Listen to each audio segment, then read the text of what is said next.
പ്രഗ്നൻസിക്ക് വേണ്ടി ട്രൈ ചെയ്യണം, ആയില്ലെങ്കിൽ IVF ചെയ്യണം എന്ന് പറഞ്ഞു.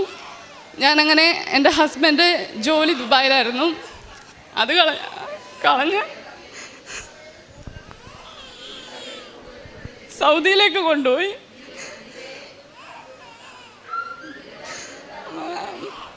അവിടെ 5 മാസമായിട്ട് എനിക്ക് പ്രഗ്നൻസി ആവാതെ ഞാൻ അവിടെ ഒരു ഡോക്ടറിനെ കാണിച്ചു. അവിടേക്കും നല്ലൊരു ഫേമസ് ആയിട്ടുള്ള ഡോക്ടറിനെയാണ് കാണിച്ചത്. അപ്പോൾ ആ ഡോക്ടറിനോട് പറഞ്ഞു, നീ ഒരിക്കലും നോർമലായിട്ട് പ്രഗ്നൻ്റ് ആവില്ലെന്ന് പറഞ്ഞു. ഞാൻ ഒരുപാട് വട്ടം ആ ഡോക്ടറോട് എടുത്തെടുത്ത് ചോദിച്ചു, എങ്കിലും എൻ്റെ മനസ്സിൽ വിശ്വാസം ഉണ്ടായിരുന്നു ഞാൻ ഇവിടുന്ന് ഉടമ്പടി എടുത്തിട്ടാണ് പോയതെന്ന്.